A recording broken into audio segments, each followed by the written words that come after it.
बिस्मिल्लाहिर्रहमानिर्रहीम। अस्सलाम वालेकुम। सऊदी इन्फो यूट्यूब चैनल में आपको खुश आमदीद कहते हैं। जितने भी लोग वैक्सीन लगवा चुके हैं, अपने वैक्सीन के सर्टिफिकेट को अटेस्टेड करवाना चाहते हैं, अटेस्टेशन का पूरा तरीका क्या है, उसकी टोटल फ़ीस कितनी है, मुकम्मल प्रोसीजर इंशाल्लाह इस वीडियो में आप लोगों को समझाऊंगा। लेकिन सबसे पहले मैं आपको ये बताता चलूँ कि जो अटेस्टेशन का सिस्टम है उसकी तरफ आप तब जाएँ जब आपको अटेस्टेशन का कहा जाए। यानी आप मिनिस्ट्री ऑफ हेल्थ की वेबसाइट पे जाके अपना पासपोर्ट सेंड कर रही हैं, वैक्सीन का सर्टिफिकेट सेंड कर रही हैं, आगे से आपको रिप्लाई आता है कि आप मिनिस्ट्री ऑफ हेल्थ से, सऊदी एम्बेसी से इसे अटेस्टेड करवाएं, तब तो आप उस तरफ जाएं। लेकिन आप बग़ैर जो सेंड किए अपना डाटा, आप डायरेक्ट एम्बेसी की जानिब ना जाएं, क्योंकि बहुत ज़्यादा चांसेस होते हैं, 90% चांसेस होते हैं, बल्कि इससे ज़्यादा चांसेस होते हैं कि आपकी रिक्वेस्ट है वो ऐसे ही एक्सेप्ट कर ली जाती है, बजाय इसके कि आप उसे अटेस्टेड करवाते फिरें। ये तो है उन लोगों के लिए जिन लोगों ने सऊदी अरेबिया की अप्रूव्ड वैक्सीन लगा रखी हैं, जिनमें AstraZeneca, Pfizer, Johnson and Johnson, Moderna वगैरह है। लेकिन जिन लोगों ने चाइना की वैक्सीन लगवा रखी है, अगर आपको ये रिप्लाई आता है कि आप एम्बेसी से अटेस्टेड करवाएं, तो आप कतन ये गलती मत करें कि आप एम्बेसी जाएं, धक्के खाते फिरें, एजेंट को पैसे देते फिरें, तो वो उसका कोई आपको फ़ायदा नहीं होगा। इवन के आपके जो सर्टिफिकेट हैं चाइना की वैक्सीन के, एम्बेसी में चले जाएंगे, एम्बेसी वाले आपको वापस भेज देंगे, तो सारे आपके जो धक्के हैं ना वो ज़ाया हो जाएंगे, कोई फ़ायदा नहीं होगा। तो स्टार्ट कर लेते हैं जी। आपने अपनी रिक्वेस्ट सेंड कर ली है। रिक्वेस्ट सेंड करने के बाद आपको रिप्लाई आ गया, मेल आ गई कि आप इसे अटेस्टेड करवाएं। अब आपके पास दो ऑप्शंस हैं, या तो आप इंतज़ार कर लें, इंतज़ार कर रहे हैं हफ्ता 10 दिन इंतज़ार करें, उसके बाद एक दफ़ा फिर आप वहाँ पे ट्राई करें।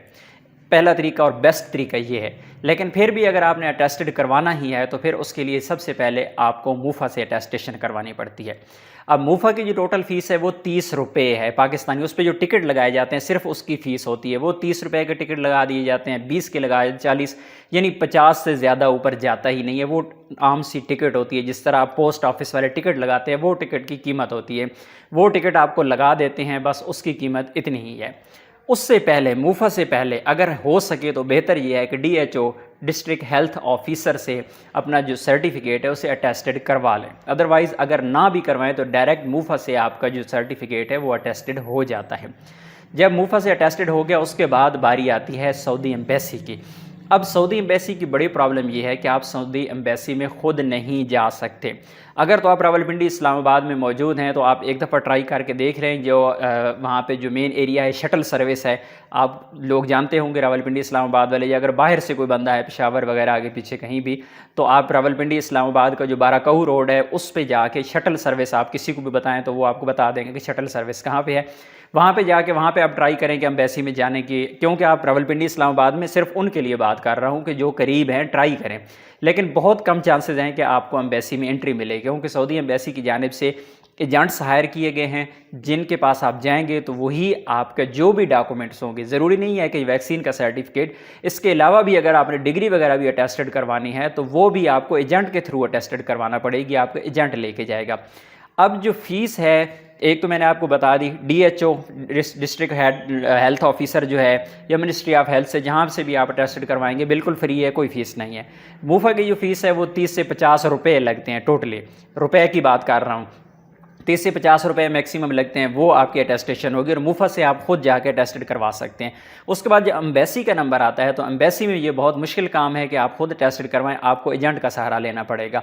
अब एजेंट आपको कहाँ से मिलेगा? जिस आपके शहर में जिस भी एरिया में वीज़ा एजेंट बैठे हुए हैं, ट्रैवल एजेंट बैठे हुए हैं, हज उम्रा के एजेंट बैठे हुए हैं, उसी एरियाज़ में आपको वो एजेंट भी मिल जाएंगे जो आपको डॉक्यूमेंट्स अटेस्टेड करवा के दे देते हैं।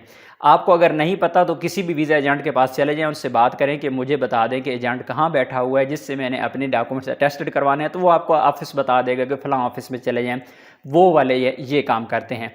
अब वो फ़ीस कितनी लेंगे? हर एजेंट का अपना रेट है, 7,000 से लेकर 9,000 रुपये तक ये रेट है। कई एजेंट ऐसे हैं जो 7,000 में आपको ऑफ़र कर रहे हैं कि 7,000 रुपये दें, हम आपका पूरा प्रोसेस कंप्लीट करवा देंगे। कई कह रहे हैं जी हम 9,000 लेंगे, पूरा प्रोसेस कंप्लीट करवा देंगे। ये डिपेंड करता है आप पे। जिस तरह मैंने बता दिया कि मूफा की कोई फ़ीस नहीं है, ڈسٹرکٹ ہیلتھ آفیسر موفا کی فیس 40 روپے ہے، ڈسٹرکٹ ہیلتھ آفیسر کی کوئی فیس نہیں ہے۔ جو امبیسی کی فیس ہے، امبیسی کی میکسیمم کتنی ہوگی؟ جب بھی آپ ڈگری وغیرہ ٹیسٹ کرواتے ہیں تو اس کی جو فیس ہوتی ہے 2000-2500 روپے تک فیس ہوتی ہے۔ اس کی کتنی زیادہ ہو سکتی ہے؟ اتنی زیادہ فیس نہیں ہوگی، تو یہ ایجنٹ اپنے چارجز لگا رہی ہیں۔ تو اگر آپ کے پاس 2 3 4 5 سرٹیفکیٹ ہیں، دوستوں کے سرٹیفکیٹ آپ لے لیتے ہیں، تو وہ سرٹیفکیٹ آپ لے کے جا کے ان کو دے سکتے ہیں، بھائی ہمارے پاس 5 بندے ہیں، ہم نے 5 اٹیسٹڈ کروانے ہیں۔ پھر آپ نے وہاں پہ ریٹ لگانا ہے، ایجنٹ نے ریٹ لگانا ہے، آپ نے اپنا ریٹ دینا ہے ایک ایجنٹ سے دوسرے ایجنٹ کے پاس۔ تو اس طرح آپ کا جہاں بھی سودا طے ہوتا ہے وہ آپ کو مجبوری ہے کہ ایجنٹ سے کام کروانا۔ لیکن راولپنڈی اسلام آباد والے ٹرائی کر سکتے ہیں کہ وہ خود جائیں، اگر ان کو انٹری مل جاتی ہے اور یہ کام ان کا ہو جاتا ہے تو ویل اینڈ گڈ، نہیں ہوتا تو آپ کو سہارا ایجنٹ کا ہی لینا پڑے گا، ادروائز آپ کا کام نہیں ہوگا۔ اس میں ایک اور بھی بہت اہم چیز ہے کہ ضروری نہیں ہے کہ آپ نے جو اوریجنل آپ کا سرٹیفکیٹ ہے آپ نے نادرا سے پرنٹ کروایا، ضروری نہیں ہے کہ اسی کو اٹیسٹڈ کروانا ہے۔ وہ ایجنٹ اگر آپ دور کہیں کسی اور شہر میں بیٹھے ہوئی ہیں، آپ اسلام آباد سے اٹیسٹیشن کروانا چاہ رہے ہیں، اسلام آباد سے کسی ایجنٹ سے آپ کی بات ہو جاتی ہے، تو آپ اسے سمپل میل کریں، وہ آپ کا پرنٹ نکالے گا، پرنٹ نکال کے وہی پیپر جو ہے وہ موفا سے اور پھر سعودی ایمبیسی سے اٹیسٹڈ کروا دے گا، وہ آپ کو بائی TCS آپ کے شہر میں بھیج دے گا۔ تو یہ بھی ایک طریقہ ہے۔ لیکن اگر آپ نے موفا وغیرہ سے اٹیسٹیشن کروا لی ہے یا DHO سے آپ نے جو اٹیسٹیشن ہے وہ کروا لی ہے، تو پھر وہ جو اٹیسٹڈ پیپر ہے وہ آپ کو بھیجنا پڑے گا، پھر وہ ایمبیسی سے اٹیسٹ کروانا پڑے گا۔ تو امید ہے آج کی انفارمیشن آپ کو اچھی لگی ہوگی۔ انفارمیشن اچھی لگی ہو تو ویڈیو کو لائک ضرور کیجیے گا، چینل پر نئے ہیں تو چینل کو سبسکرائب کیجیے گا، کیونکہ یہاں پر اس طرح کی انفارمیٹیو ویڈیوز ہم آپ کے ساتھ شیئر کرتے رہتے ہیں۔ ملتے ہیں نیکسٹ ویڈیو میں، تب تک کے لیے اجازت دیجیے، اللہ حافظ۔